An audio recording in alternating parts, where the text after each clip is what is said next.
Yo, what's up, gang? This is John Comanche from Carwilla Motors, and I am about to show you the best thing I got from my Stark Varg yet. Like, to me, this is a game changer for electric bikes in general. Now, I'm coming to you from my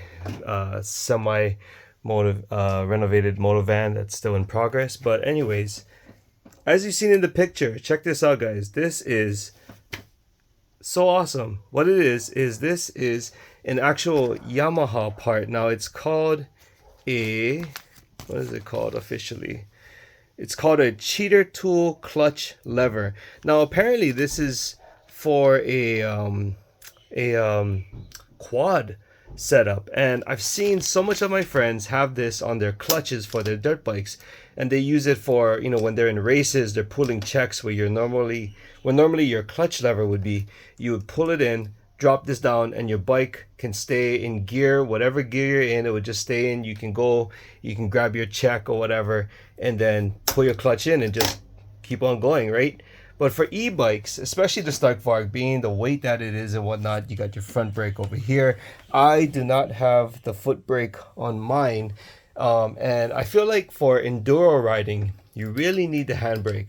Not only because, you know, because the bike is freewheel and it wants to roll back because it doesn't have any gears, right? When you're on a hill, say you don't make it, you know, we don't make the hill all the time first crack.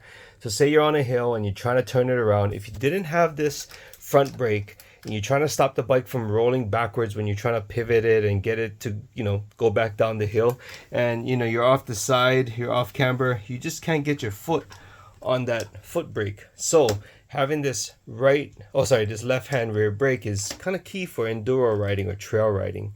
Now, with the advent of this little switch here, and I'll put it up again. This is I guess that's the part number, if you can see it.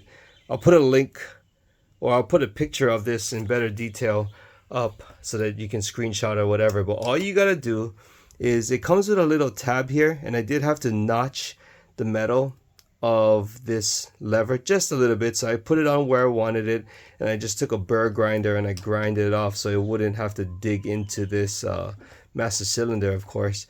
But yeah, this is the formula. It will work on any setup. I know some guys are getting the foot brake and then adding like a Brembo clutch master cylinder for their left hand brake, so they have the foot and the hand brake. But yeah, all you do is you pull this in, you push it down, and you let it go, and now your brake is locked. You can do whatever you gotta do on the bike without fear of it rolling, or, you know, you can just maneuver it wherever you gotta go.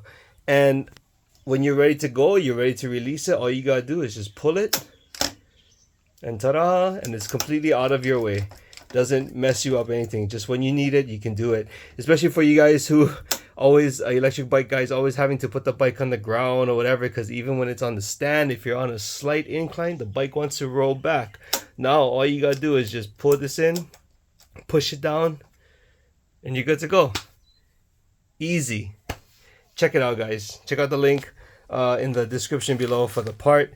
And mahalo to John D, mahalo to Eric, guys, for giving me this tip, and actually John supplied me with this piece for now so that I can do this awesome video and get it out to you folks in the Stark world. Alright guys, till next time, aloha.